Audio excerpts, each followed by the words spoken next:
की ज्या नदीमुळे आपलं अस्तित्व इथे आहे, तर त्या नदीबाबतची जागरूकता फारशी लोकांमध्ये आपल्याला दिसत नाही. म्हणजे मी फक्त नुसतं कचरा टाकणं किंवा घाण टाकणं याच्याबद्दल नाही म्हणत आहे, पण असं आमच्या लक्षात आलं, मी स्वतः गोदावरीच्या तीरावर राहते. रोज सकाळी उठून ती गंगा बघायची असते आणि खूप वाईट वाटतं जेव्हा तिची परिस्थिती आपण बघतो तेव्हा. तर बेसिकली गोदावरी काय आहे, तिची हिस्ट्री, जॉग्रफी, तिची मायथॉलॉजी, तिचे रेफरन्सेस, तिचं सायंटिफिक बेस, तिचा प्रवाह, तिचं जुनं असलेलं जे अस्तित्व आहे आणि आताचं बदललेलं जे स्वरूप आहे, तर याबद्दलची माहिती देण्यासाठी आम्ही माध्यम आहोत. तर तो माध्यमाचा एक रोल लक्षात घेता देशदूतचा ही माहिती देण्यासाठी म्हणून आम्ही हा उपक्रम सुरू केला. अर्थात हा उपक्रम आम्ही एकट्याने सुरू नाही केला. आम्हाला डॉक्टर प्राजक्ता बस्ते, देवांगबाई जानी यांच्यासारख्यांची खूप साथ मिळाली. ही लोक एक्सपर्ट्स आहेत गोदावरीवर. बस्ते मॅडम या MBPच्या आर्किटेक्चर कॉलेजला प्रिन्सिपल आहेत, पण त्या शासनातर्फे ज्यांना गोदामित्र हा सन्मान मिळालेला आहे. आणि निरी ही जी नॅशनल इंजिनिअरिंग रिसर्च इन्स्टिट्यूट आहे, एन्व्हायरमेंट रिसर्च इन्स्टिट्यूट आहे, त्याच्या त्या कन्सल्टेटिव्ह मेंबर आहे. आणि नाशिक बद्दलच्या म्हणजे गोदावरी बद्दलचा जो काही सायंटिफिक रिसर्च होतोय किंवा याच्या आधी पण तो वेगवेगळ्या टप्प्यांवर झालाय, तो मॅडमनी केलेला आहे. तर हे योगदान खूप महत्वाचं आहे आता गोदावरीकडे बघताना. देवांगबाई जानी आहेत की ज्यांच्यामुळे गोदावरीचं कॉन्क्रीट काढलं जातंय. आपल्याला माहिती आहे की गोदावरीला कॉन्क्रिटीकरण केलं गेलं एका कुंभमेळ्यात आणि तिचा जिवंतपणा हा आपण कृत्रिम केला. तर ते कॉन्क्रीट काढण्याचा लढा हा देवांगबाईंनी उभा केला. बरंचसं कॉन्क्रीट काढलं गेलंय, अजूनही लढा सुरू आहे. आणि कुंड होती आपल्याकडे खूप सारी, त्याच्याबद्दल ते बोलतील नंतर. तर ते कुंड पुनर्जीवित करायचं म्हणजे तिचा प्रवाह, तिला अविरल प्रवाहित ठेवण्यासाठीचा जो लढा आहे तो देवांगबाई लढत आहे. त्याच्यानंतर आजच्या ज्या आपल्या वक्त्या आहेत त्या सुरेखाताई बोराडे या शिक्षिका आहेत, साहित्यिक आहेत, देशदूतच्या फार जुन्या लेखिका आहेत, विविध विषयांवर लेखन करतात. सध्या देशदूतच्या शब्दगंधमध्ये त्यांचा एक कॉलम चालू आहे की इतिहासातील स्त्री पात्र, म्हणजे ज्या खूप वेगवेगळ्या स्त्रिया आहेत, म्हणजे ज्यांनी खूप वेगळं योगदान दिलंय, म्हणजे अगदी पुरातन कालापासून ते आत्तापर्यंत ज्या स्त्रियांनी समाजात काही योगदान दिलंय अशा स्त्रियांना खूप हुडकून शोधून त्या लिहित आहेत. खूप छान कॉलम त्यांचा चाललेला आहे. आणि अर्थात माझे तुमचे स्नेही परेश चिटणीस माझ्याशी जोडलेले आहेत, देशदूतशी जोडलेले आहेत, अर्थात तुमच्याही सगळ्यांशी जोडलेले आहेत. आणि आम्ही असं म्हटलं की आता शाळांमध्ये आम्ही हा उपक्रम 1 वर्षभर केला, तर आता आपण वेगवेगळ्या ग्रुप्स बरोबर करूयात. आणि ऑब्व्हियसली परेशचा उत्साह, तुमच्या सगळ्यांचा उत्साह छान असल्यामुळे आज आपण भेटतो. तर तुमच्या सगळ्यांचं स्वागत आहे. देशदूत तुम्हाला माहिती आहे साधारण एक चळवळीचं वृत्तपत्र म्हणून 53 वर्षापूर्वी जन्माला आलेलं. ती शेतकऱ्यांची चळवळ असो, शेतीची असो, इंडस्ट्रीयल असो, शैक्षणिक असो, या सगळ्यामध्ये खूप भरीव योगदान दिलंय.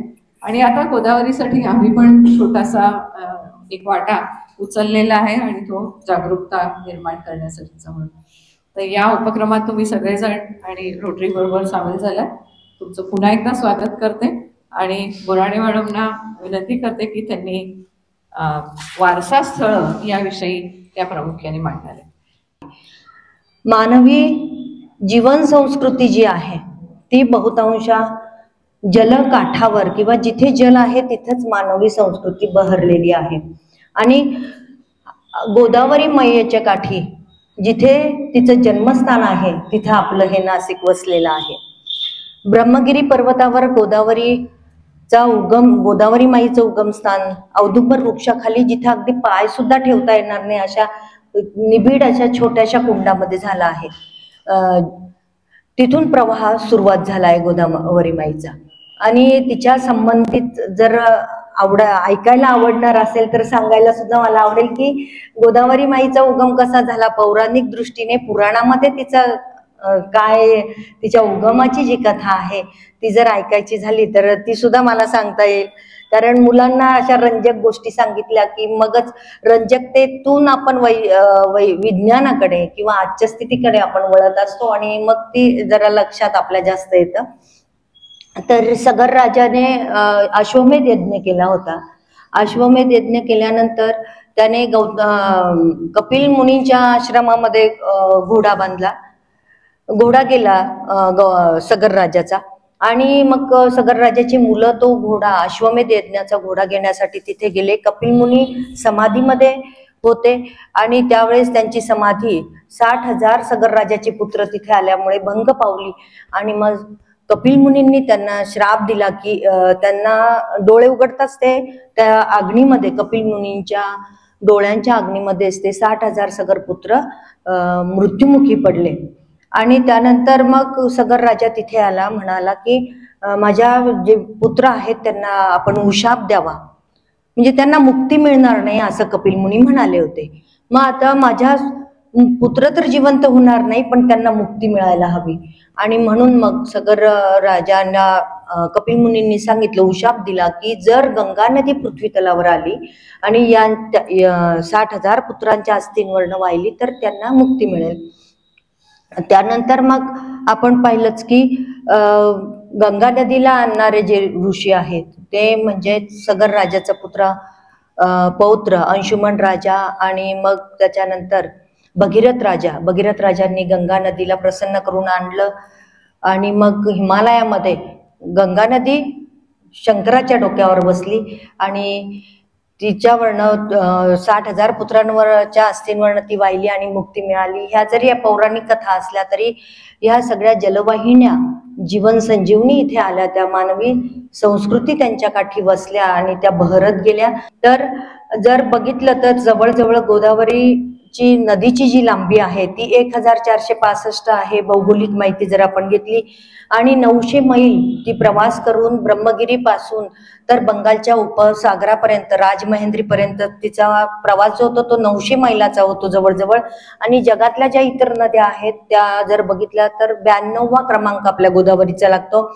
महाराष्ट्र, आंध्र प्रदेश, तेलंगणा, छत्तीसगड आणि पंडुचेरी या राज्यातून वाहत बंगालच्या उपसागराला ती मिळते राजमहेंद्री इथे. आणि तिथे गेल्यानंतर तिचे प्रमुख 2 उपभाग होतात आणि गौतमी गंगा आणि वसिष्ठ गोदावरी असं 2 भागातनं वाहून म्हणजे बंगालच्या उपसागराच्या आधीच 10 किलोमीटरवरनं ती 2 प्रवाहात विभाजित होते.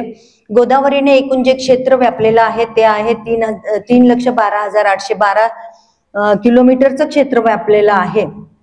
आणि गोदावरी मैयाने आपल्याला नाशिक, पैठण, राजमहेंद्री सगळा जो परिसर जो आहे की राजमहेंद्रीपर्यंतचा तो सुसंपन्न असा केलेला आहे. आणि जवळजवळ 5,100 चौरस किलोमीटरचं जे क्षेत्र आहे ते त्रिभुज क्षेत्र सुद्धा निर्माण झालंय की जे अतिशय सुपीक असं आहे. गोदावरी नदीवर जवळजवळ 950 असे लहान मोठे धरणं आणि बंधारे बांधलेले आहे. आणि याच्यावरच आधारित मी एक प्रलयजी नाटिका केलेली आहे की आपण पाणी किती गोदावरी मैयाचं अडवलेलं आहे. गोदावरी नदीला अनेक नद्या उपनद्या सुद्धा येऊन मिळालेल्या आहे आणि त्या पुढे पुढे एकत्रित येऊन गोदावरी नदीचा प्रवाह मोठा होत गेला आहे. गंगापूर धरण आहे, नाथसागर पैठणचं धरण आहे, अलीसागर धरण, हरिसागर धरण असं वाढतच गेलेलं आहे. नांदूर बनमेश्वरचं धरण आहे. तर आपण वारसा स्थळ जरी आपण म्हटली तर पहिलं वारसा स्थळ जरी आपण म्हटलं तर हा जो आपण गोदावरीचं तुम्हाला म्हटलेच मी आता की जिथे कुंभमेळ्याचं कुशावर्ताचं स्थान आपण म्हणूया, तो कुशावर्ताचं स्थान किती पवित्र आहे. आणि इतिहासाच्या दृष्टीने जरी बघितलं गेलं तर ते कुशावर्ताचं जे बांधकाम आहे ते वाढत गेलेलं आहे. आधी तिथे कुंडा असावा, त्याच्यानंतर त्याचं बांधकाम केलं गेलं तर 15 पायऱ्यांचं दगडी बांधकाम आहे आणि खोल जिवंत पाण्याचे झरे तिथनं प्रकट होतात. आणि तिथलं जे बांधकाम आहे ते दगडी बांधकाम ते जर बघितलं, अतिशय निरीक्षण करून आपण धर्म तीर्थक्षेत्र म्हणून जातो, स्नान करतो आणि बाहेर येतो, परंतु तिथलं कोरीव काम जर बघितलं तर शिवाच्या जीवनावरचे अनेक प्रसंग तिथे कोरलेले आहेत. त्याचं आपण बारकाईने निरीक्षण केलं तर खूप चांगला हा वारसा जो आहे ते आपण बघावं. आता तिथे जाळी टाकलेली आहे, 15 पायऱ्या आहेत, तर जाळी टाकली आहे की कुठला अपघात घडू नये यासाठी. त्याच्यानंतर गोदामय्या तिथनं त्र्यंबकेश्वराचं मंदिर 12 ज्योतिर्लिंगांपैकी एक आहे. त्र्यंबकेश्वराचं मंदिराची सुद्धा माहिती आपण सर्वांना माहीत आहे, आख्यायिका सर्वांना माहीत असेल की तिथे संपूर्ण भारतातून जे विधी करायला लोक येतात तरी त्यांना विशेष जास्त माहीत असतं. तर ब्रह्मा, विष्णू आणि महेश्वर या तीनही देवतांचा वास तिथं आहे. 3 स्वरूपात तिथं 3ही लिंग आहे आणि म्हणून त्याचं महात्म्य जास्त आहे. तिकडनं गोदावरी मैया पुन्हा गुप्त होते, गिरिगर्भातून वाहत परत ती आपलं गंगापूर इथेच प्रकट स्वरूपामध्ये आपल्याला दिसते. गंगापूरला पेशवेकालीन असा मोठा इतिहास आहे आणि गंगापूर पासून गोपिकाबाई पेशवे या आनंदवल्लीच्या होत्या आणि गंगापूरला पण खूप मोठे घाट आहेत पेशवेकालीन. त्याच्यानंतर आपण नवशा गणपती, सोमेश्वर तिकडनं पुढे जर आलो तर पेशवेकालीन वाडा आनंदवल्लीला बांधला गेलेला आहे.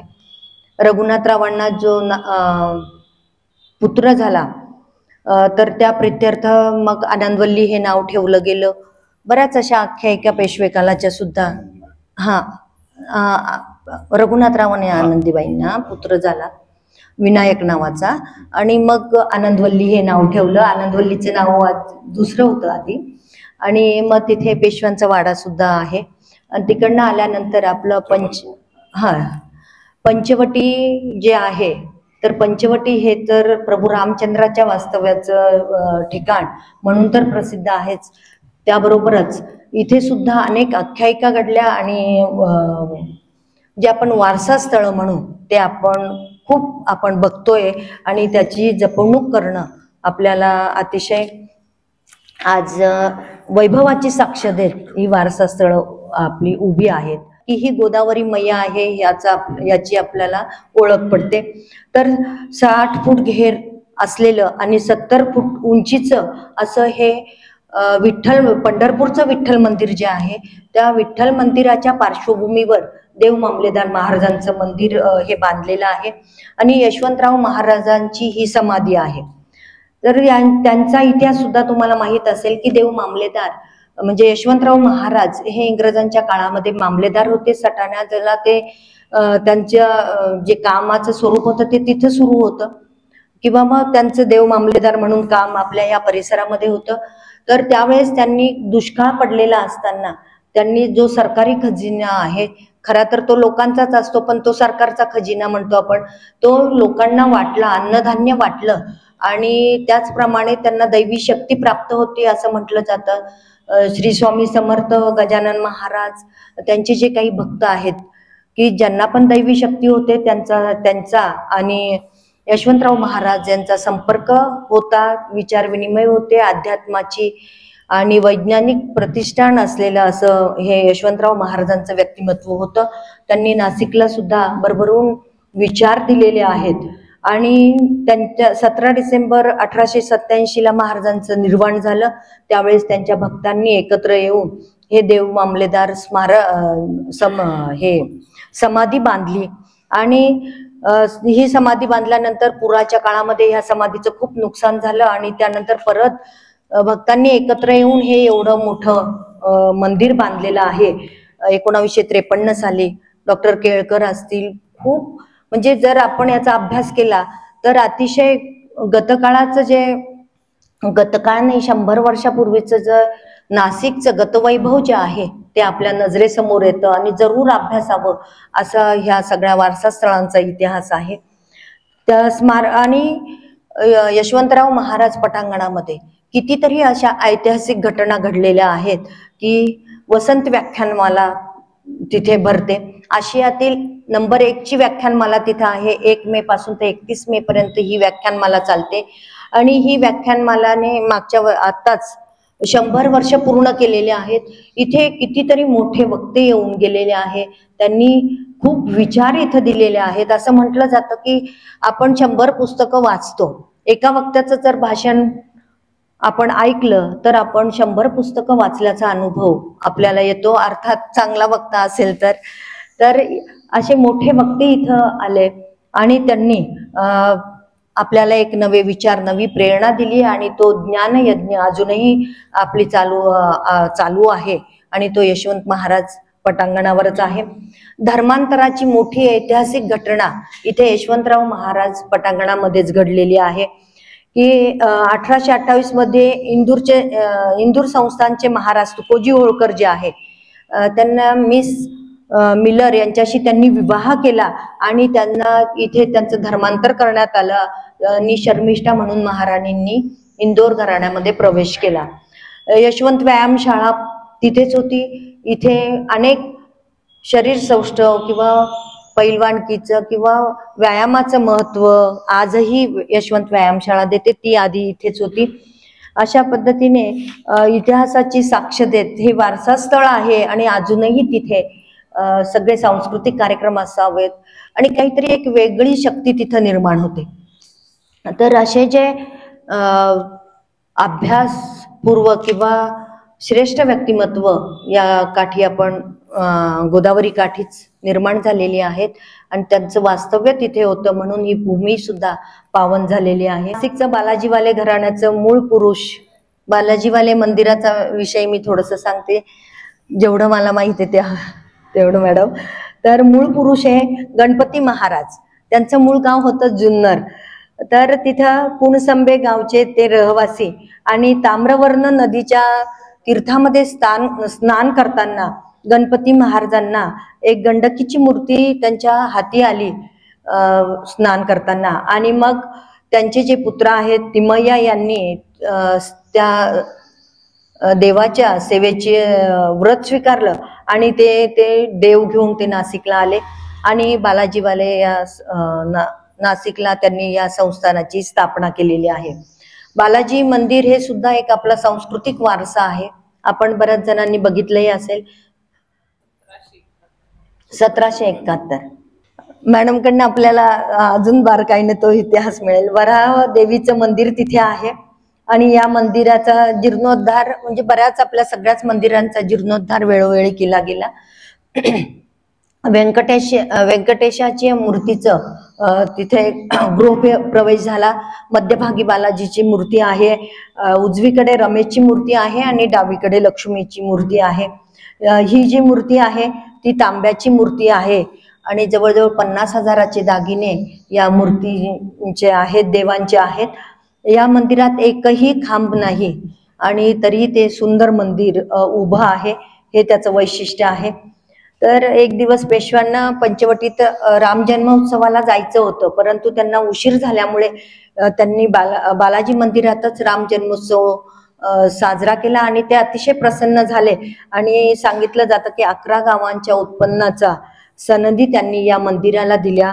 आणि या धर्मपीठामध्ये कविश्रेष्ठ कुसुमाग्रजांचा वासही काही दिवस होता. सरकारवाडा हे सुद्धा आपलं एक वारसा स्थळ आहे. सरकारवाडा हा सुद्धा पेशव्यांनी त्यांच्या सरकारी कामकाजासाठी बांधला आणि सरकारवाड्यामध्ये सार्वजनिक वाचनालय जे आता जवळजवळ 200 वर्षाचं होतंय, तर त्याची सुरुवात तिथे झालेली आहे वाचनालयाची. अजूनही एक भाग तिथे वाचनालयाचा आहे आणि सांस्कृतिक वारसा आपला नाशिकचा जपला जावा त्यासाठी तिथे वास्तू ठेवलेल्या आहेत. तो सरकारवाड्याचा जो वास्तू संग्रहालय आहे तो सुद्धा उघडून दाखवला जातो ज्यांना बघायची इच्छा आहे त्यांना.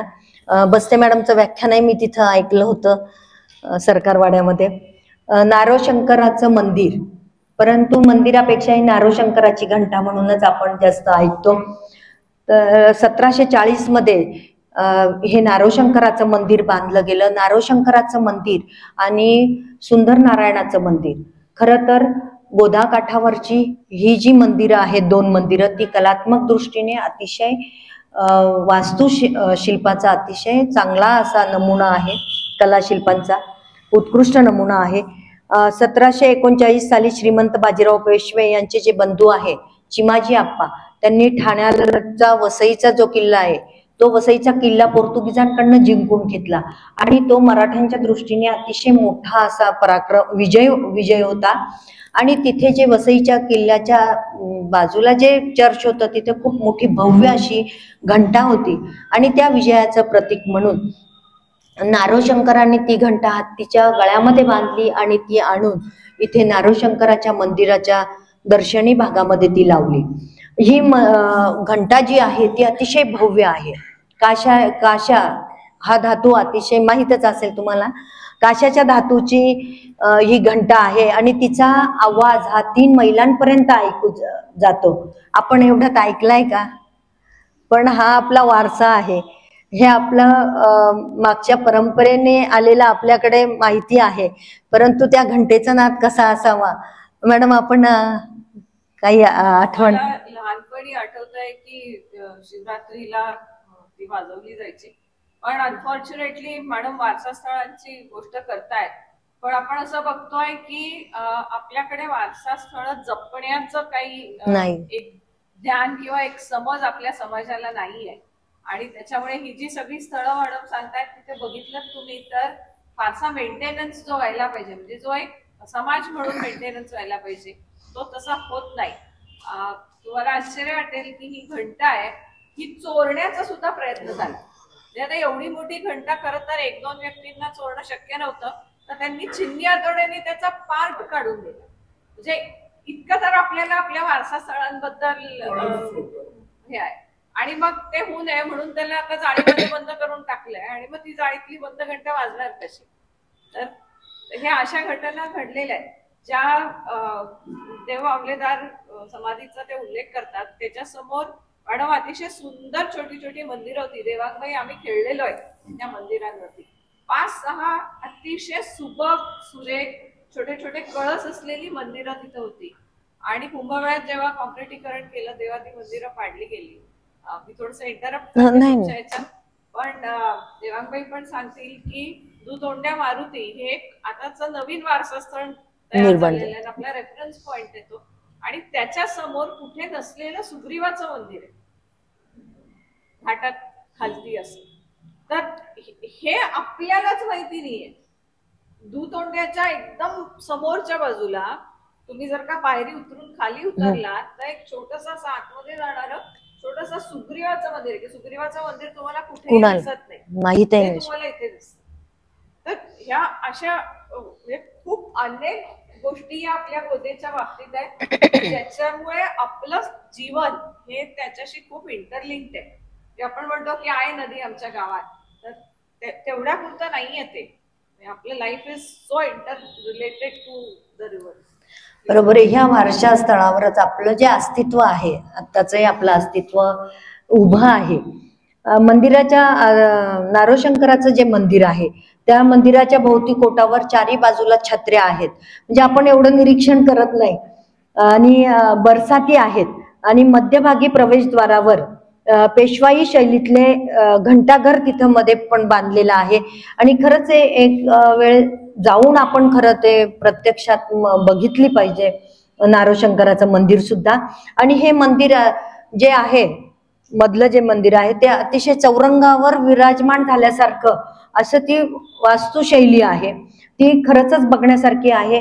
इतकी सुंदर वास्तुशिल्प आपल्या गोदा काठावर आहेत, पण आपण ती बघत नाही. मॅडम म्हणतात त्याप्रमाणे सुग्रीवाचं मंदिर असेल. आणि असं आख्यायिका पण आहे की सीतामाई पंचवटीमधनं येऊन रामकुंडाच्या तिथे गोदामाईची ओटी भरायची आहे, ते भुयार होता असं ऐकलं जायचं. बऱ्याच अशा आख्यायिका आहेत. लागला का काही भुयाराचं आहे? रामसेज किल्ल्यावर जातात. रामसेज किल्ल्यावर जाता पीएम ने घेतली दखल, पीएम म्हणून त्याची टेक्निकल गोष्टी. हा, बहीणकडनं पण आपल्याला ऐकायला मिळेल. आणि गोदापात्र जेव्हा भरभरून वाहत असतं तेव्हा नारोशंकर मंदिराचं जे प्रतिबिंब आहे ते प्रतिबिंब पाण्यामध्ये जेव्हा पडतं तर ते अतिशय सुंदर असं दिसतं. आणि गोदामाई वाहताना आता आपल्याला अशी शांततेने बसून निहाळणं म्हणजे ते खूपच कमी झालेलं आहे. नारोशंकर मंदिर म्हणा किंवा सुंदर नारायणाचं मंदिर म्हणा, इतरही मंदिरे म्हणा, खूप टपऱ्या वाढलेल्या आहेत. खूप लोक दर्शनाला येतात किंवा फिरायला येतात. तर अतिशय जे गोदा घाटाचं जे घाट आहेत ते घाट पण तिथे दाबले गेले आहेत. भाई त्याविषयी सांगणारच आहेत. दगडी घाट पूर्वी होते तर जिवंत झरे सुद्धा मोकळेपणाने वाहत होते, परंतु खूप अडवलेलं आहे आणि खूप आपण प्रदूषण सुद्धा काठावर झालेलं आहे. हे सगळं बघायला मिळतं.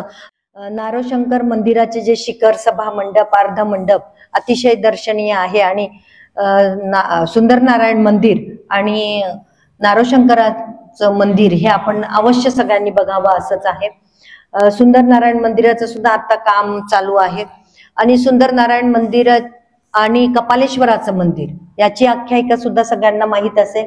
सुंदर नारायण मंदिर हे म्हणजे विष्णूचं मंदिर आणि कपालेश्वराचं महादेवाचं मंदिर.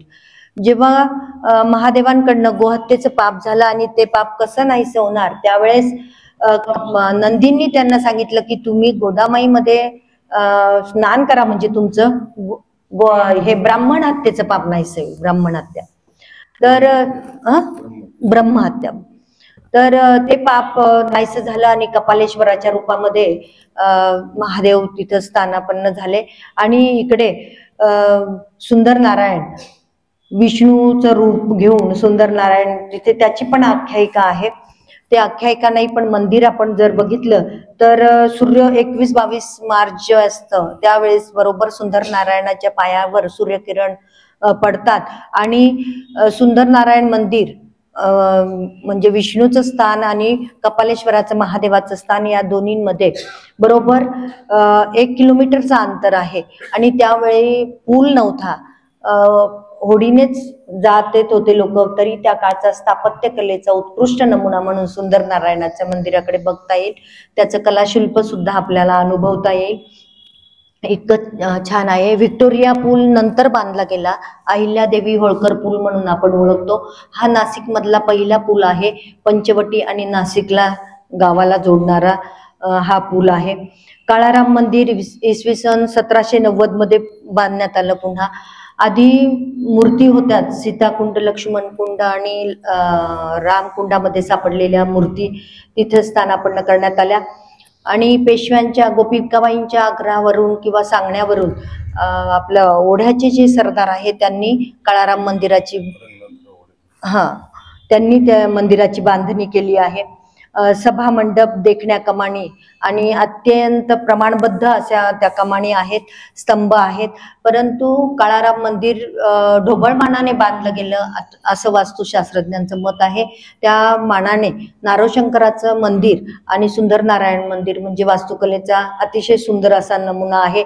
काळाराम मंदिराच्या दर्शनासाठी लांब लांबनं लोक येतात, परंतु आपण जे सुंदर नारायणाचं मंदिर आणि नारोशंकराचं मंदिराची जी कमनीयता, शिल्पकलेचे जे उत्कृष्ट नमुना आहे, आपण पर्यटकांपुढे तो मोकळा केला पाहिजे किंवा सांगितलं पाहिजे. सांगितलं तर लोक बघतील आणि आपला नाशिकचा लौकिक वाढणार आहे.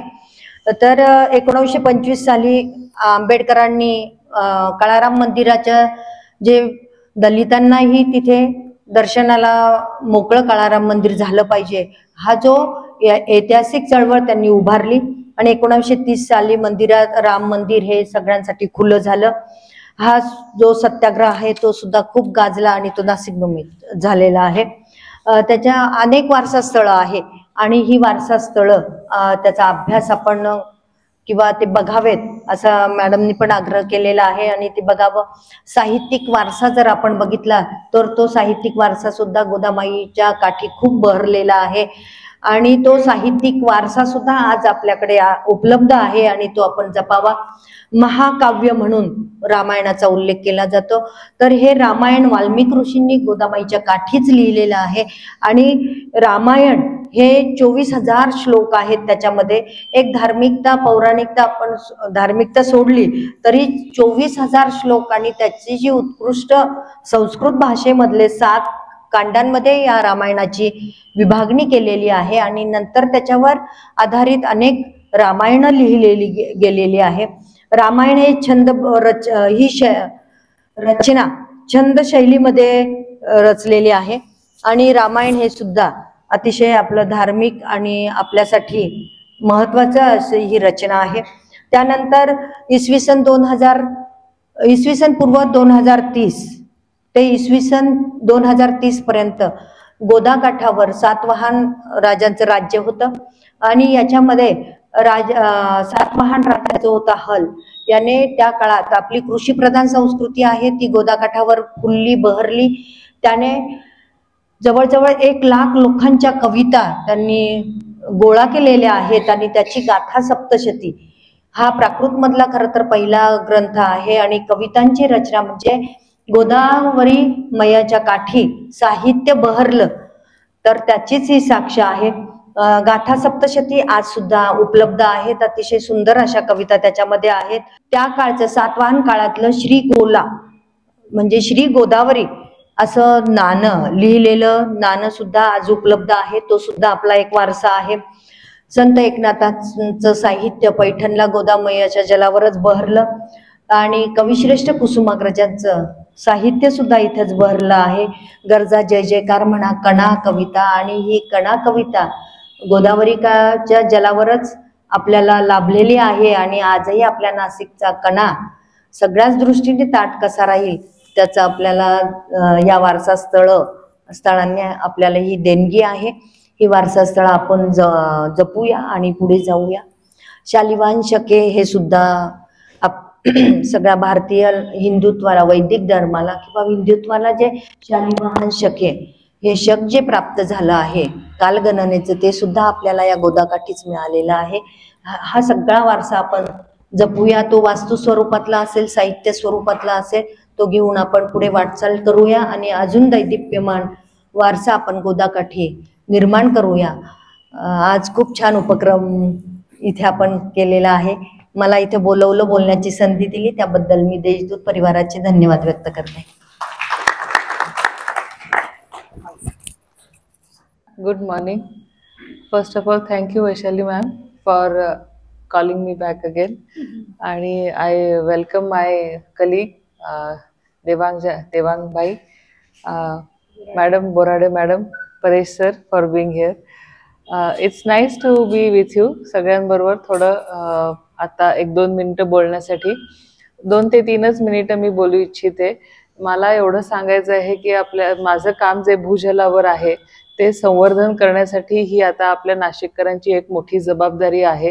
गोदावरीसाठी नाही, गोदावरीसाठी तर आहेच आहे, परंतु पूर्ण शहरामध्ये जो भूजलाचा ऱ्हास होऊ पाहतोय किंवा त्याचं संवर्धन झालं पाहिजे त्यासाठी आपण सर्वांनी काम करायला पाहिजे. ह्या अभ्यासाची सुरुवात गोदावरीपासून झाली. तर गोदावरीतले जे कुंड जे आहेत ते आपल्या ही जी भूगर्भीय म्हणजे जिओलॉजिकल रचना जी आहे त्याच्यावर खूप अवलंबून आहेत आणि ती वन ऑफ इट्स काइंड आहे. डेक्कन बसॉल्ट किंवा या दख्खन पठारामध्ये जे पाण्याचं खालच्या लेव्हलला जे मुवमेंट्स होत असतात किंवा सर्क्युलेशन होत असतं ते अनाकलनीय आहे. अनाकलनीय हा शब्द वापरण्याचा उद्देश असा आहे की आपण कुठलेही सायंटिफिक इन्स्ट्रुमेंट्स आणि उपकरणं त्याच्यावर प्रयोग केले किंवा ते लावले तरी तो बसॉल्ट इतका थिक आणि इतका कॉम्पॅक्ट आहे की त्याची जी संरचना आहे आणि त्याच्यातला जो वॉटर परफॉर्मन्स आहे हा आपल्याला कुठल्याही सायंटिफिक याच्यामधनं कळू शकत नाही आणि तो आपल्याला कित्येक कोटी वर्षांपासून लाभलेला आहे. कोटी वर्ष म्हणण्याचं कारण असं की ह्या बसॉल्टची फॉर्मेशनच अराउंड 3 मिलियन इयर्स बिफोर झालेली आहे, which is before the formation of the Ganges river system. आणि त्याच्यामुळे ह्याचं जे एक महत्वाचं स्वरूप जे आहे भौगोलिक रचनेचं आणि भूगर्भीय रचनेचं हे आज आपल्याला नाशिकमध्ये जपणं आणि त्याच्यामधल्या ज्या ग्राउंड वॉटर मुवमेंट्स आहेत त्या जपणं खूप गरजेचं आहे. ते बघण्यासाठी जर आपल्याला एक चांगलं उदाहरण पाहिजे असेल तर आता कॉलेज रोडला HDFC बँकेसमोर 2 प्रोजेक्ट चालू आहेत ज्याच्यामध्ये बेसमेंटचे एक्सकेव्हेशन चालू आहे आणि एक बिग बाजारचे शेजारी विजन हॉस्पिटलच्या मागे एक एक्सकेव्हेशन मोठ्या बेसमेंटसाठी चालू आहे. तर ह्या दोन्ही साईट्सवर 10 फीटवर तुम्हाला किमान 10 फुटाचे झरे आता तुम्हाला पाहायला मिळू शकतात. तर Nashik, irrespective of being in Deccan basalt, is blessed with such a beautiful ground water movement and ground water that we need to work on it. आणि त्यासाठी आपण पहिली सुरुवात गोदावरीपासून केली आणि तिथल्या 3 ठिकाणी आपला जे भूजल उपलब्ध आहे त्याचा आपण सायंटिफिक अभ्यास केला. दोन्ही तटांवरच्या 15 विहिरींचा अभ्यास करून आपण हे प्रस्थापित केलेलं आहे की ही भूजल अजूनही उपलब्ध आहे, ते गोदावरीमध्ये पोहोचू शकतं आणि पोहोचायला हवंय. ती तिची नैसर्गिक रचना आहे जी आपल्या पूर्वजांनी निसर्गाशी एक अतिशय सुंदर नातं ठेवून तेथे कुंड केलेले आहेत. त्यामुळे मला नेहमी हा प्रश्न विचारला जातो की तुम्हाला ती ओरिजिनल 400 वर्षापूर्वीची कुंड काय पाहिजेत, असं काय त्याच्यामध्ये आर्किटेक्चर आहे, साध्या पायऱ्या तर त्या बांधलेल्या आहेत वगैरे. तर ठीक आहे, पायऱ्याच आहेत त्या, परंतु त्या पायऱ्या माहेश्वर सारख्या नाहीयेत, त्या पायऱ्या हरिद्वार सारख्या नाहीयेत, त्या पायऱ्या उज्जैन सारख्या नाहीयेत, त्या पायऱ्या गोदावरीसाठीच्या आहेत. हे आपण लक्षात घेतलं पाहिजे आणि म्हणून त्या तिथे तशाच असल्या पाहिजेत. आणि ज्या आपल्या पूर्वजांनी ज्या सेन्सिटिव्हिटी आणि संवेदनशीलपणे त्या पायऱ्यांना बांधलेला आहे, ती संवेदना, ती सेन्सिटिव्हिटी आपण त्याच्यातनं घालून बसतो आहोत. म्हणून हे कॉन्क्रीट आपल्याला काढायचं आहे. त्याच्यामध्ये म्हणजे पुनर्विकास व्हायला हरकत काहीच नाही आहे आपली, परंतु पुनर्विकास करताना जे ऑलरेडी परफेक्ट झालेलं आहे ते परफेक्शन आपण परत का घालवायचंय आणि ते आपण नुसतं मेंटेन करायला काय हरकत नाही, ही भूमिका त्याच्या मागे आहे. आणि हा जो एक निसर्गाचा जो चक्र आहे की पावसाचं पाणी पडतं, जमिनीत मुरतं आणि ते परत नदीमध्ये येतं, हे असं जे चक्र जे कुठेही जगात पाहायला मिळत नाही, ते आपल्याला पाहण्यासाठी ही कुंड आहेत. आणि म्हणून ते आपण त्याचं पुनरुज्जीवन करणं हा आमचा असा हट्ट आहे. आणि त्यानिमित्तानं मग नाशिकमध्ये जर आपण सगळी ही भौगोलिक रचना पाहायला गेलात तर एवढं रिच वॉटर हेरिटेज आपल्याला हे मिळणं अशक्य आहे आणि ह्याचा अभ्यास करणं पण अशक्य आहे. त्यामुळे जो जिओलॉजिकल स्टडीज होतात हायड्रोलॉजीच्या, त्या अतिशय मोठ्या स्तरावर म्हणजे 1 किलोमीटर बाय 1 किलोमीटर या मिनिमम म्हणजे परिघामध्ये होतात.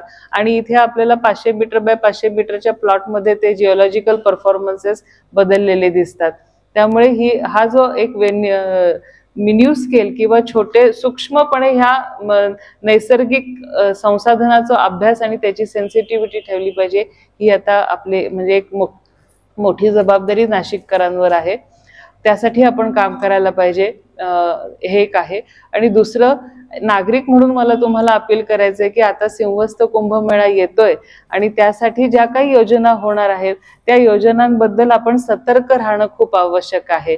ह्या सगळ्यामध्ये प्रवासामध्ये 14-15 वर्षापासून काम करताना असं जाणवलं की आपण झाल्यानंतर जर सांगायला गेलो तर ऐकायला कोणीच तयार नसतं. आणि मग तेव्हा असं विचारलं जातं की तुम्हाला तेव्हा का नाही बोलता आलं. आपली अडचण ही आहे की ही माहितीच आपल्यापर्यंत पोहोचत नाही. सांगायला आपण सगळे उत्सुक आहोत, आपण तयार आहोत, आपण सक्षम पण आहोत, आता आपल्याकडे अवेलेबिलिटी पण आहे, परंतु जर आपल्याला कळलंच नाही हे कधी होतंय तेव्हा मात्र आपण काही करू शकत नाही. त्यामुळे मी परोपरीनं सगळ्या अथॉरिटीजला सांगते की येणाऱ्या संवत्सरासाठी आपण जे काम कराल ते कृपया आपण आपल्या वेगवेगळ्या पब्लिक वेबसाईट्सवर टाका. मग ती कॉर्पोरेशनची असू देत, PWDची असू देत, आणखीन कोणाची असू देत, इरिगेशन डिपार्टमेंटची असू देत, त्यांनी जर ते टाकलं तर ते पाहणं आणि त्याच्यावर प्रतिक्रिया देणं ही आपली जबाबदारी आहे. योग्य वेळेला जर आपण ती प्रतिक्रिया देऊन काम केलं तर कदाचित एखादा अनर्थ जो गेले 3 ते 4 कुंभमेळ्याच्या निमित्तानं झाला तो आपल्याला टाळता येऊ शकतो. आणि त्यासाठी आपण नागरिक म्हणून नक्कीच आपण काम करू शकतो आणि त्याचा एक वेगळा परिणाम होतो असं आम्हाला जाणवलेलं आहे. So I request all of you to be a participant in the new Simhastha Kumbh Mela and be responsible towards groundwater. Thank you. खरं आहे. 2 उदाहरणं मी देते की कुंड असणं का गरजेचं आहे. एक असा विचार करा की आपल्याकडे एक अस्थिविलय कुंड आहे रामकुंडामध्ये आणि हजारो वर्षांपासून तिथे अस्थि विसर्जन होत आहे. खरं बघितलं तर आजपर्यंत त्याचे खूप ह्यूज डोंगर व्हायला हवे होते, कारण की ते 3 फूट बाय 3 फुटाचाच कुंड आहे. पण ते डोंगर झालेले नाहीत. तिथे त्या अस्थि विरघळतात, म्हणजे जिथे तुमची हाडं बोन्स विरघळतात, या अर्थी की ते 100 फूट खोल आहे मुळात ते कुंड. पण त्या कुंडामध्ये असे काही झरे आहेत आणि त्या पाण्याच्या अशा काही प्रॉपर्टीज आहेत, असे काही मिनरल्स आहेत की ज्याच्यामुळे ती हाडं विरघळतात. तर हे सगळं जे नैसर्गिकरित्या आपल्याला मिळालंय, आता आपण ते बुजवून टाकलंय. आता त्या कुंडाला 7-8 फुटावर आपण जाळी टाकून दिली आणि ती जाळी अशी टाकली की आता त्याच्यावर ढिग्स असतात आणि मग रात्री आपण ट्रक नेतो आणि त्या अस्थी आपण उचलून नेतो. म्हणजे आपण लोकांच्या भावनांची खेळ तर करतोच आहे, पण जे नैसर्गिक चाललेलं आहे की जी आपली देणगी आपल्याला निसर्गाने दिलेली आहे त्याच्यावर सुद्धा आपण काहीतरी कृत्रिम करून काहीतरी भयानक गोष्टी आपण करतोय. हे जसं त्या म्हणाल्या की झरे आहेत. दुसरं म्हणजे की कुंभमेळा त्या ठिकाणी भरतो जिथं नद्यांचा संगम असतो. तर रामकुंडावर सुद्धा नद्यांचा संगम आहे. तिथं अरुणा नदी आणि गोदावरी या नदीचा संगम आहे. तर अरुणेचा उगम तुम्हाला कुठे दिसतो?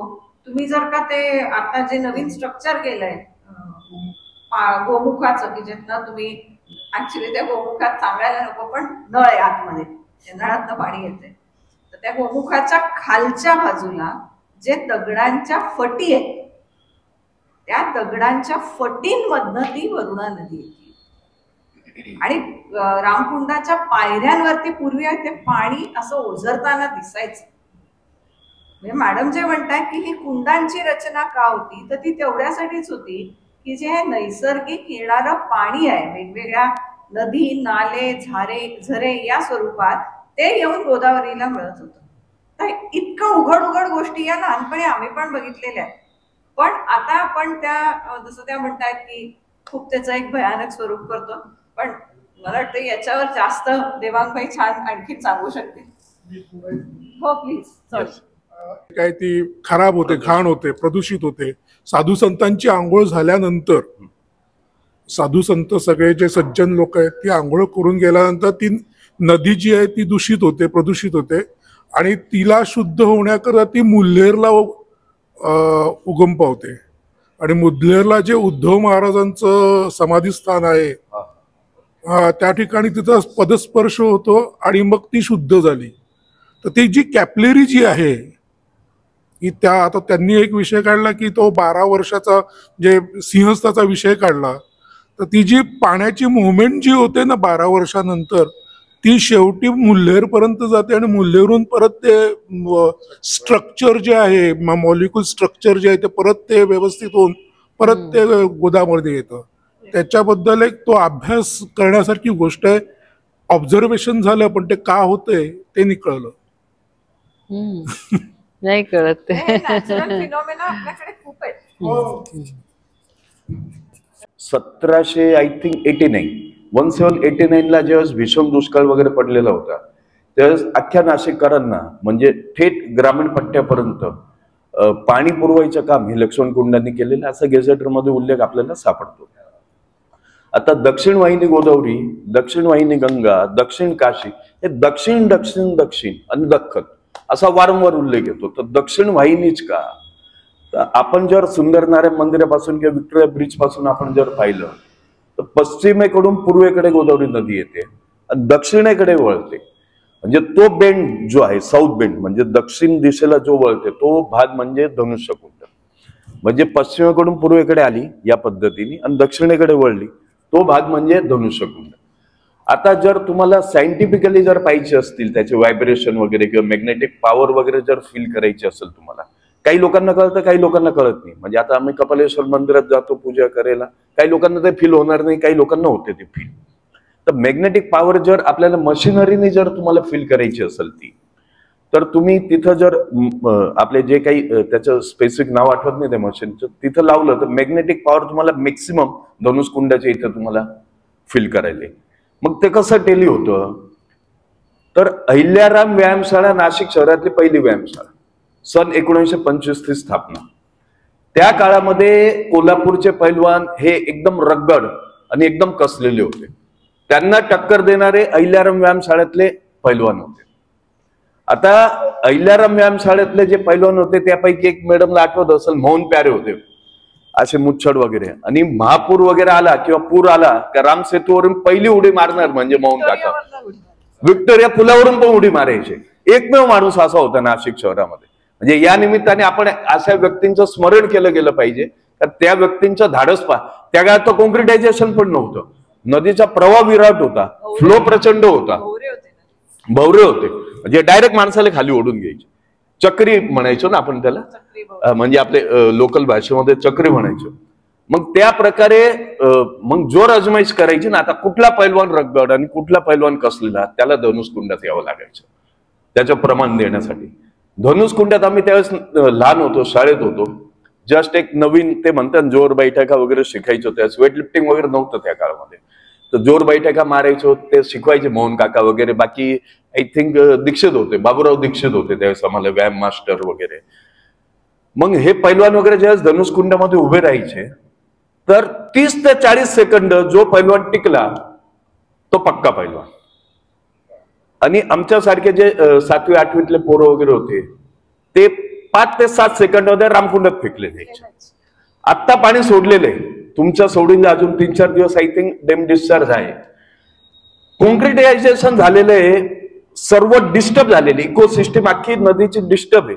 तरी तुम्ही मॅक्सिमम प्रवाह आणि फोर्स हा तुम्हाला धनुष्कुंडात सापडेल, इतर कुंडात नाही सापडणार. म्हणजे मी याला एक ऍड करते, आम्हाला आता आम्ही गंगेकाठी राहणारे सगळे पोहायला शिकवायचे, तर सकाळी उन्हाळ्याच्या सुट्टीत डब्बे बिब्बे बांधून आम्हाला त्या घ्यायचे डब्बे धनुष्य कुंडाच्या फरशीवर उभं करायचे आणि कोणतरी ढकलून द्यायचे. येस, आणि ढकललं की तो प्रवाहच तुम्हाला रामकुंडच्या मागचा तो पूल आहे ना, आणि रामकुंडात पाय टेकतच नाही तुमचे, त्याच्यामुळे तुम्ही आपल्या पोहायला शिकायचं. गांधीजी होते तिथला जो तेव्हा पूल आहे काही, त्याच्या हे टँक वगैरे काही नव्हते, तर ते धनुष्य कुंडातच सगळ्यांना फेकून द्यायचे पाण्यात पोहायला. येस, आणि डायरेक्ट रामकुंडातच जायचे ना, माणूस निघायचाच रामकुंडात. म्हणजे तो प्रचंड प्रवाह धनुष्कुंडाचा. आणि रामकुंड म्हणजे आपलं मॅडमने सांगितलं तसं ते राम सीताच्या मूर्त्या वगैरे तिथून आपल्याला सापडल्या वगैरे, श्रीरामाने स्नान वगैरे केलं.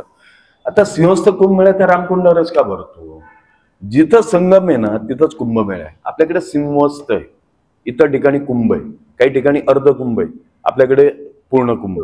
पूर्ण कुंभ म्हणजे 13 महिने भरतो. आता त्याच्यामध्ये ज्योतिषशास्त्र वगैरे पण आलं, त्याच्यामध्ये मायथॉलॉजिकल रिजनल गोष्टी पण आल्या. पण आपण कसं, आपण हायकोर्टात गेलेलो या सर्व संदर्भात, त्यामुळे आपल्याला सायंटिफिकली वगैरे बोलावं लागतं. तर सायंटिफिकली आपण जर पाहिलं तर त्याच्यामध्ये अरुणा नदीचा उगम हा रामसेज किल्ल्यावर झालेला आहे. त्याच्या नदीच्या आपल्याकडे अरुणा नदीचा 8.5 किलोमीटर लांबीचा नकाशा आहे. आता तुम्ही विचार करा, अरुणा नदी रामसेज किल्ल्यावर उगम पावली, तिचं अस्तित्व फक्त राहिलंय इंद्रकुंडात. इंद्रकुंड माहिती आहे ना आपल्याला सर्वांना, पंचवटीकरांच्या इथला. ते इंद्रकुंडाच्या इथे आतमध्ये तुम्ही गेले तर तो जो कुंड आहे तेच अरुणा नदीचा बँक आहे, river bank of Aruna river म्हटलेले आहे. अरुणा नदीच्या काठा तो, आणि तिथलं जे अरुणा नदीचं जे पाणी आहे ते अरुणा नदीचं कुंड म्हणजे ते इंद्रकुंड. तिथंच फक्त अरुणा नदीचं अस्तित्व तुम्हाला दिसून येतं. तिथून ती नदी खाली आहे. आता डिक्लेनचं जे वाचनालय म्हणजे मालेगाव स्टँडला लागून जो समांतर उतार आहे, त्या उताराच्या खालून ती रामकुंडाच्या मॅडमने सांगितलं तसं ओरिजिनल गौमुखामध्ये यायची. ओरिजिनल गौमुखे अंडर वॉटर आहे.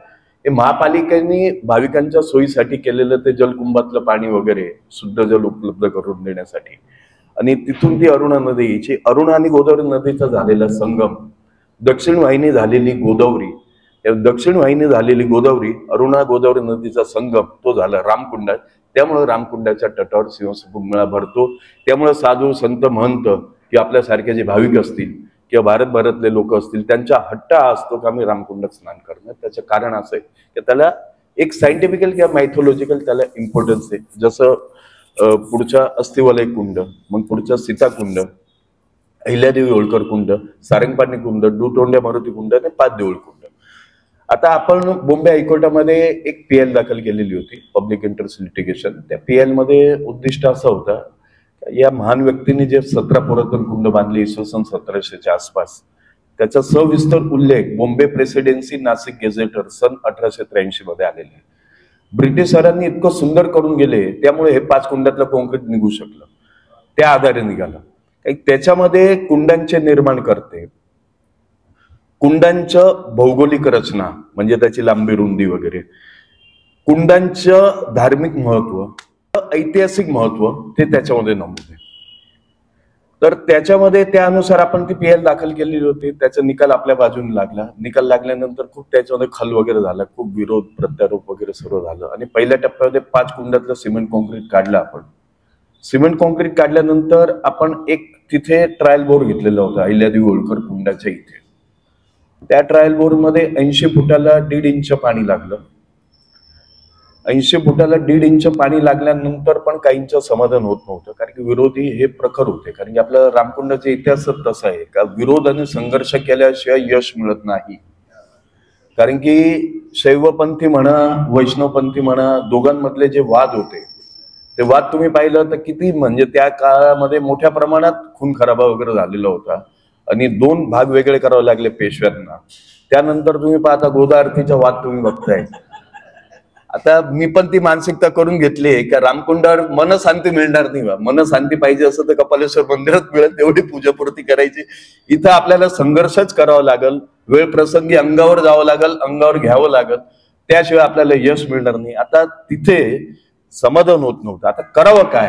आता मॅडमला माहिती आहे कारण की GSDA तो स्पोर्ट वगैरे दिला होता, ग्राउंड वॉटर सर्वे डेव्हलपमेंट एजन्सी, भूगर्भ सर्वेक्षण विभागाने. मग तिथं 5 HP सबमर्सिबल पंप वगैरे लावला गेला आणि 5 HP सबमर्सिबल पंप लावल्यानंतर आय थिंक ते 24 डिसेंबर 2021 लावला तो. आणि रात्री 8 वाजता पाणी उपसायला सुरुवात केली. 1 तास, 2 तास, 3 तास, 4 तास, 5 तास, 6 तास, 12, 1 वाजले. आता म्हणलं 1 वाजला भाऊ, पाणी तर काही थांबत नाही. आता कुठली विहीर असेल त्याच्यामध्ये तुम्ही ज्या वेळेस जलपरी मोटर टाकता त्यावेळेस अर्धा तास, पाऊण तास, 1 तास, 1.5 तास पाणी उपसा होईल. काही कालावधीनंतर ती विहीर आटल का नाही. विहीर आटणार ना. विहीर आटल्यानंतर ती रिचार्ज होऊ द्यावी लागेल का नाही, परत पुनर्भरण होईल का नाही त्या विहिरीचं, नंतर मग पाणी येईल का नाही. नो हो हो. विहीर आणि बोर याचे जे पंप आहेत ना त्याचे डिस्चार्ज जे आहेत आपण पंप सिलेक्शन करताना डिस्चार्ज बघतो तर ते विहिरीवरती बसणारा पंप जो आहे तो 5 HP पंप ऍग्रिकल्चर जो आहे 60,000 to 70,000 लिटर पर आवर ह्या बेसने असतो. आणि बोरचा जो आहे ना तो बोरचा हा 3,000 लिटर पर आवर हा पंपचं क्लासिफिकेशन. तर बोर हे 24 तास चालतात आणि विहिरी या तासांवरती चालतात. आता त्याच्यावरच येतोय. मग ते दुसऱ्या दिवशी रात्री 8 वाजेपर्यंत मोर देन 24 आवर्स ते चालल्यानंतर त्याचा जो रिपोर्ट बनवला गेला त्या रिपोर्टमध्ये 1 सेकंडला 44 लिटर पाणी बाहेर येतो आउटपुट. तो रिपोर्ट आहे आपल्याकडे ऑन रेकॉर्ड. त्या आधारे सिद्ध झालं का गोदावरी नदी पात्रामध्ये किती मोठ्या प्रमाणामध्ये जिवंत जलस्रोत आहे त्याचा शोध घेत होतो आपण. का जिवंत जलस्रोत हे 19-20 वर्षापूर्वी रिव्हर बेड मध्ये कॉन्क्रिटायझेशन झाल्यानंतर ते पुनर्जीवित होतील किंवा होणार नाही त्याच्यावर आधारित हा सर्वे होता आणि त्यालाही पुष्टी मिळाली, त्याचीही पुष्टी मिळाली. ती पुष्टी मिळाल्यानंतर मग ठरलं का जिवंत जलस्रोत आज रोजी मध्ये सुस्थितीत आहे किंवा नाही. मग पुढे तुम्ही गेले का मग अनामिक कुंड आहे, दशाश्वमेध कुंड आहे, रामगया कुंड आहे. रामगया कुंड म्हणजे श्रीरामाने दशरथ राजाचा श्राद्धविधी त्या कुंडामध्ये केलेला आहे. मग पेशवे कुंड येतो. पेशवे कुंडामध्ये पंचनद्यांचा संगम आहे. वाघाडी म्हणजे वरुणा नदी, सरस्वती नदी, मेघा, सावित्री आणि गायत्री अशा 3 अंतर्गत प्रवाह आहेत. पुढे खंडोबारायांचा कुंड, ओक कुंड आणि शेवटचं जे आहे ते रोकडोबा मंदिराच्या बाहेरचं ते मुक्तेश्वरांचं कुंड. हे असे 17 पुरातन कुंड होते आणि 17 पुरातन कुंड हे महान व्यक्तींनी याच परिसरामध्ये बांधलेले होते. हे कुंड आता रिव्हर बेड मध्ये जे कॉन्क्रिटायझेशन झाले जे मी तुम्हाला सांगतोय ते रिव्हर बेड मध्ये कॉन्क्रिटायझेशन हे फक्त कॉन्क्रीट नसून तिथं स्लेब आहे.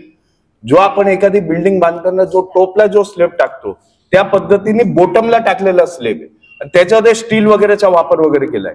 ज्यावेळेस आपण पहिल्या टप्प्यातनं 5 कुंडातलं कॉन्क्रीट काढलं तर सिमेंट कॉन्क्रीट मध्ये 3.5 लाख किलो सिमेंट कॉन्क्रीट पहिल्या टप्प्यातनं काढलं 5 कुंडातून. आपण तुम्ही विचार करा की त्या नदीची काय अवस्था झाली असेल, नदीची काय इकोसिस्टम डिस्टर्ब केली असेल.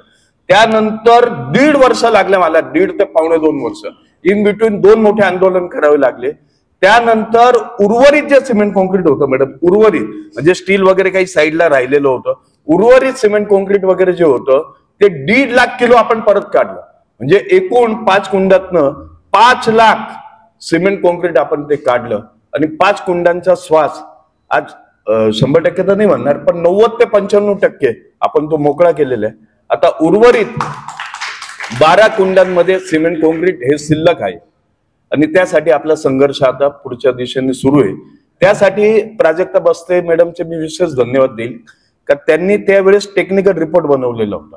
कारण की आम्हाला हे सर्व कळत होतं. मी काही टेक्निकल पर्सन नाही आहे, माझं शिक्षण बीकॉम पर्यंत झालेलं आहे, पण टेक्निकल की पर्सन म्हणून आम्ही मॅडमचा रिपोर्ट बनवला होता.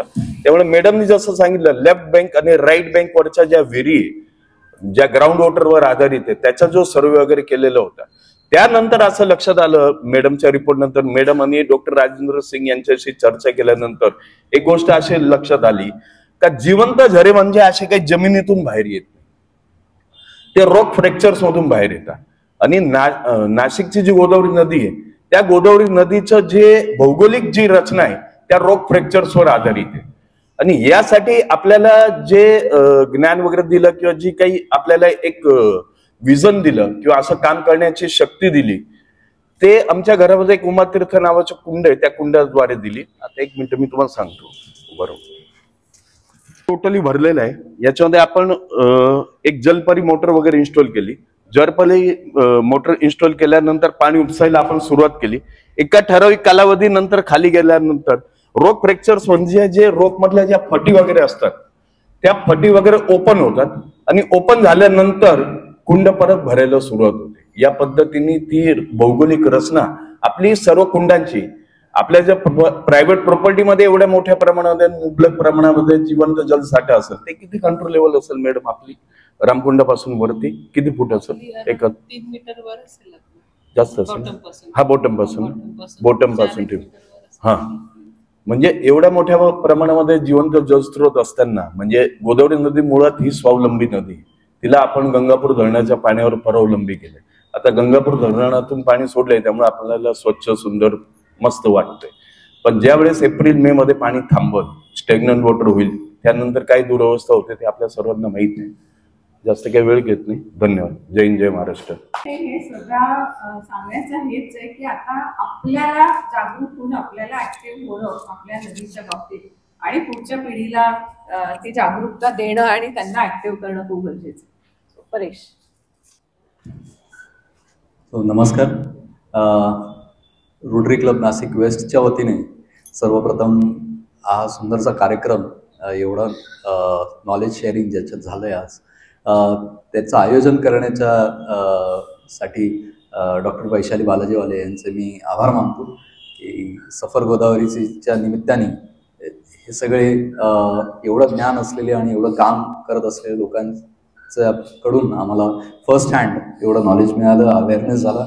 आणि नक्कीच रोटरी नाशिक वेस्ट आणि रोटरी परिवार ही माहिती सर्वांपर्यंत पोहोचवण्यासाठी आणि बस्ते मॅडमने जसं सांगितलं की पुढे येणारे जे काही प्लॅनिंग्स असतील त्याच्यामध्ये ॲक्टिव्हली पार्टिसिपेट होणं, डोळे कान उघडे ठेवून याच्यामध्ये ॲक्शन घेणं आणि या ॲक्टिव्हिटीजला जे लीड करतायत त्यांना सपोर्ट करण्यासाठी रोटरी नक्कीच पुढे येईल.